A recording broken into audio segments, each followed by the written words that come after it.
तो एक सैनिक था, युद्ध क्षेत्र से यानी कि फौज लड़ाई के मैदान से अपने गांव वापस जा रहा था। रास्ते में शाम हो गई तो एक गांव में रुक गया। उस गांव में उसको रहने के लिए एक बुढ़िया के घर में जगह मिल गई। बुढ़िया ने कहा कि बेटा तुम रुक जाओ, मैं गरीब हूँ मगर तब भी तुम्हारे लिए कुछ खाना बना देती हूँ। तो जैसा कि उसके पास ज्यादा कुछ तो था नहीं, तो उसने कहा कि मैं चावल और गाजर और शलगम और आलू ये सब एक साथ मिलाकर पका दूंगी, तुम उसी को खा लेना। उसने कहा सैनिक ने ठीक है हमारे लिए तो ये बहुत अच्छा भोजन। उसके बाद साहब क्या हो गया कि बातें करने लगे। बातें करते करते बुढ़िया ने बताया कि मेरा बेटा भी लड़ाई के मैदान में गया हुआ है। उसने कहा कि अरे जो सैनिक लड़ाई के मैदान में जाते हैं वो मूर्ख होते हैं। तो बुढ़िया ने आश्चर्य से देखा, बोला हाँ मैं भी मूर्ख हूँ मगर चला गया। खैर फिर बुढ़िया बोली कि मगर मेरा बेटा लौट कर आ रहा होगा।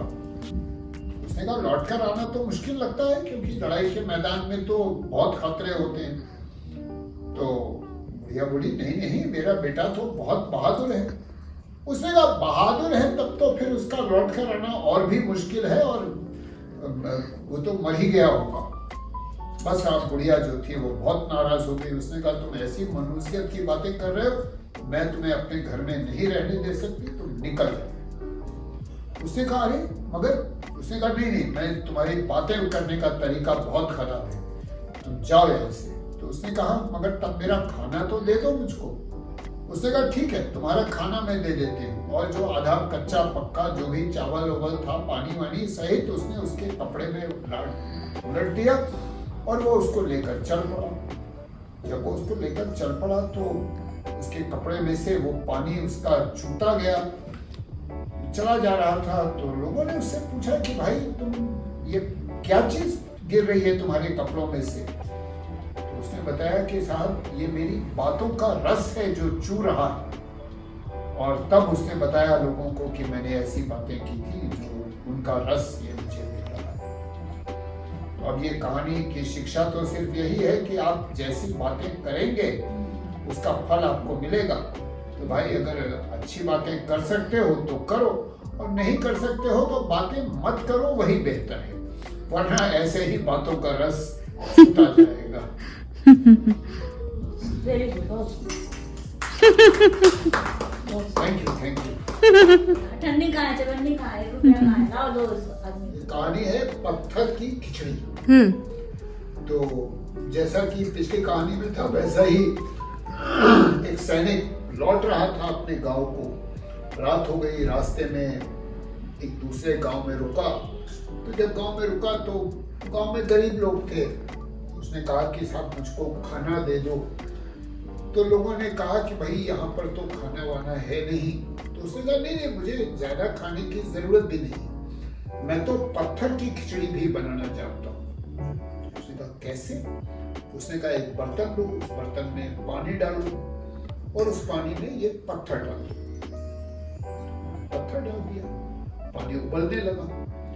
तो उसने कहा कि अब अगर किसी के पास कोई थोड़ी सी शलगम हो तो वो डाल दो। तो उन्होंने शलगम डाल दी। बोले और अगर थोड़ा सा आलू हो, आलू हो तो वो डाल दो। आलू डाल दो। बोले अच्छा क्या कहीं एक मुट्ठी मटर मिल जाएगी? मटर भी डाल दी। ऐसे करके उसने जितनी सब्जियां हो सकती थी वो सब सोचता गया, बताता गया, डालते गए। बोले हाँ बस एक मुट्ठी है, कोई बात नहीं, एक एक मुट्ठी ऐसे डालते गए। फिर बोला अच्छा चावल है क्या थोड़ा? तो उन्होंने कहा हाँ चावल तो है एक मुट्ठी। तो उसने कहा कोई बात नहीं, एक एक मुट्ठी तो चावल भी डाल दो जिसके पास हो। तो वो एक एक मुट्ठी चावल भी डाल दिया। फिर उसमें उसने नमक मिर्च ये सब डाल दिया। उसके बाद बोला कि बस अब इस पत्थर की जरूरत खत्म हो गई और देखना इसमें बढ़िया खिचड़ी बन गई होगी।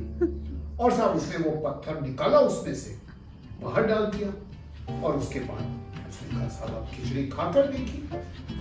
खिचड़ी खाई तो बहुत बढ़िया स्वादिष्ट खिचड़ी बनी। उसने कहा यही है वो जादुई पत्थर जिससे खिचड़ी बन सकती है। अब आप लोग ये पत्थर रखिए और जब आपको जरूरत हो तो आप इस पत्थर से खिचड़ी बना सकते हैं। उसने कहा देखिए हम सैनिकों को जिंदा रहने के लिए यही सब चीजें सिखाई जाती हैं।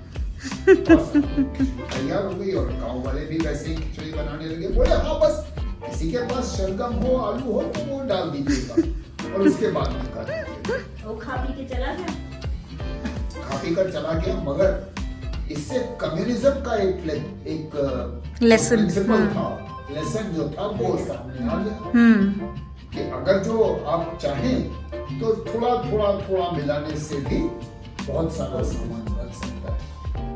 तो यही है ये रूसी कहानियों की खूबी।